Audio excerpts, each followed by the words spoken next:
증인 홍장원 사직서 받는 거 관련해서 12월 5일 날 경찰 조사에는 2시경에 대통령한테 전화해서 건의를 했다 그러셨어요. 네. 오늘은 아까 점심 무렵이라 그러셨는데. 조금씩 틀릴 수 있습니다. 네. 예. 근데 그 부분이 그렇게 점심 때 2시 그거는 틀릴 수 있는데 피청구인은 지난 2월 4일 심판정에서 그 전날 12월 4일 저녁에 증인으로부터 전화를 받았다고 얘기하셨어요. 이 시점은 차이가 많이 나는데 누구 말이 맞는 겁니까? 그거는 제 말이 저는 맞다고 생각합니다. 왜냐하면 저는 제가 하는 일이 대통령보다 훨씬 적으니까 예. 그리고 굉장히 중요한 일이라서 제가 잘 기억을 하고 있습니다. 그러겠죠. 네, 저도 그렇게 생각하는데 피청구인이 그 내용을 굉장히 구체적으로 또 얘기를 하셨어요. 저녁에 집에 있는데 조금 늦은 시간에 국정원장이 전화를 해서 1차장한테 전화 받으신 거 있느냐 한번 물어보고 그래서 본인이 다시 전화 내역 확인해 보고 뭐 들어온 게 있더라 이렇게 하셔가지고 뭐 한참 얘기가 이어져요. 구체적으로 얘기하셔서 확인차 말씀드렸습니다. 제가 12월 4일 날 대통령님하고 통화한 적은 있을 거로 생각이 되고 네, 알겠습니다. 홍장원 차장 교체 건의는 그때 하지 않았고 12월 5일 날 한 게 맞습니다. 네, 40이랑 물어보겠습니다. 그리고 사표를 받은 게 12월 5일 오후에 받게 됩니다. 대통령께 말씀을 드리고 사표를 받습니다. 예, 40이랑 62호증 제시하겠습니다. 이재명 대표가 계엄 다음 날이죠. 12월 4일 한시경 비상시국 대회 뭐 이런 게 뭐 있었나 본데 여기서 이 자리에서 대통령이 비상계엄 해제한 뒤에 북한을 자극하고 휴전 교란시켜서 결국 무력 충돌로 이끌어갈 위험이 상당히 높다. 이런 취지의 발언을 한 게 언론에 보도가 됐습니다. 이 보도 당시에 알고 계셨습니까? 잘 기억나지 않습니다.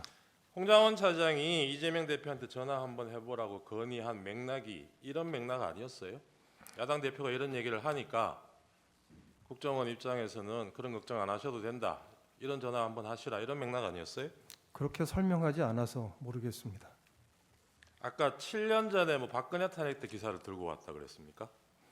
예, 그 그러니까 16년 내지는 2017년의 기사였습니다. 예, 그게 뭐 내용이 탄핵 내용이 이제 정국에서 탄핵 여야 소통이 탄핵 필요하다 이런 국면에서 이제 취지였다고요? 안보가 중요하고 안보가 중요하고. 예, 뭐 그런 취지의 기사였던 거로 기억합니다. 네.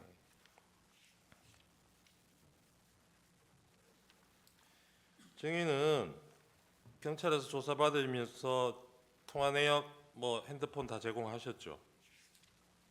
비아폰 말고 개인 휴대폰 뭐 그렇진 않습니다. 제공 안 하셨던가요? 네. 아, 제공은 안 하시고 필요한 설명은 했지만 예, 제가 설명도 전화를 하고 제출하지는 않았습니다. 경찰에서 통화 내역 조회를 따로 해봤나 봐요. 그 네. 조회 결과는 혹시 보셨습니까? 아니요, 못 봤습니다. 조사 받을 때 제시 안 하던가요? 그렇지 않았습니다. 그 보면 계엄 전후로 증인이 국회의원하고 여러 통의 전화를 하신 게 나옵니다. 기억나시죠? 뭐 성일종 의원, 신성범 의원. 신성범 의원은 아마 12월 6일 전에 제가 했던가요? 네, 뭐 정확히 기억이 잘안 통화하신 납니다. 내역은 있습니다. 아, 그렇습니까? 4일에도 통화를 하시고. 4일 날요. 네. 네, 뭐 기록이 맞을 겁니다. 네. 아까 홍 차장이 이재명 대표한테 전화 한번 해보시라 한 것 그 자체로 무슨 정치적 중립 위반이라고 생각을 하셨다는 건데 증인이 여당 의원들하고 통화하는 거는 괜찮고 야당 대표한테 통화하는 거는 바로 정치적 위반이 됩니까? 국정원장이 그 당시 상황에서 야당 대표하고 평소에 연락하던 사람도 아닌데 전화를 한다는 거는 누가 보더라도 지극히 정치적인 행위가 될 것입니다.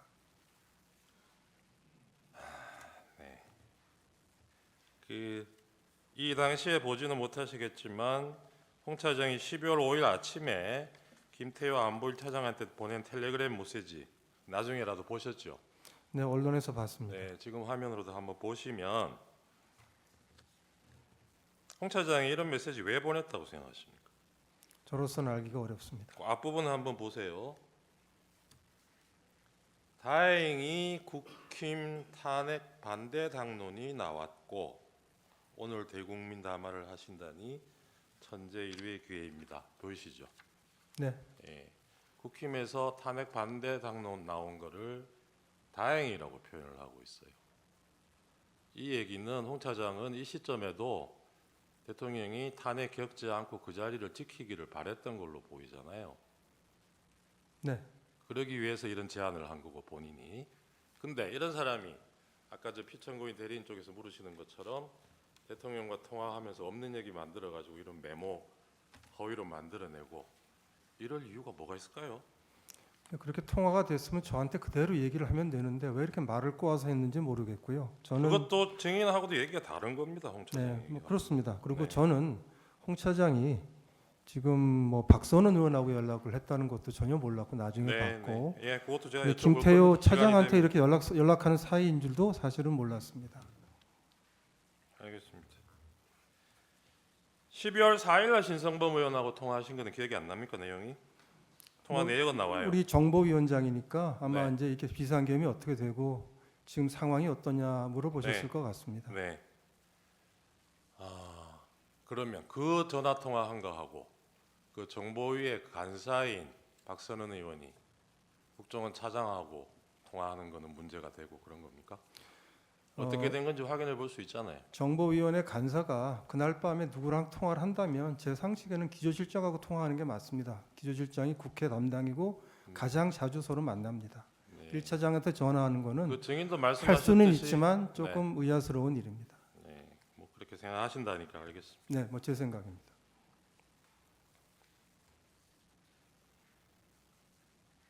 이날 정보위에서 이런 설명 시간이 마련된 것은 신성범 의원이 조선일보 기사 보고 홍장원에게 전화를 걸어서 먼저 국회로 오라고 해서 이런 자리가 마련된 건 알고 계시죠?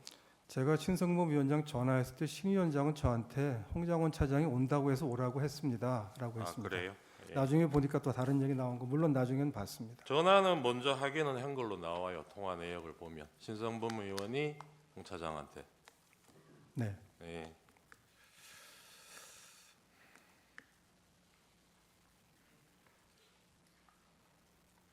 계엄 전날 국방위원장 성일종 의원하고 전화 통화하신 거는 내용이 뭐였습니까?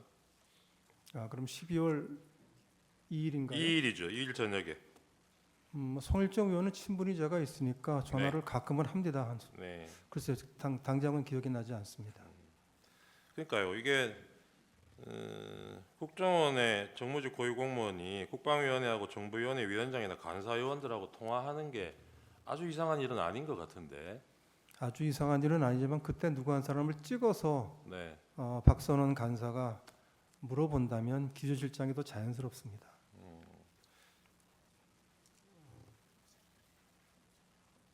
성일종 의원하고는 계엄 당일에도 증인이 통화하신 걸로 나오네요. 그거는 기억나세요? 사실은 잘 안 납니다. 안 나시죠? 그 뭐 그렇게 연락 주고받은 문자하고 이런 게 수상하다면 증인 통화 내역을 보면 계엄 전날인 12월 2일 날 대통령 영부인으로부터 문자를 2통 받아요. 그런 내역이 있습니다. 그리고 그날은 답장을 못하고 그 다음 날 증인이 답장을 보냈어요. 그건 무슨 내용인지 기억나십니까? 글쎄요, 금방 기억이 잘 안 납니다. 그런 내용을 이 민감한 시기에 주고받았다는 걸로 누가 의심을 하면 어떻게 답변하시겠어요?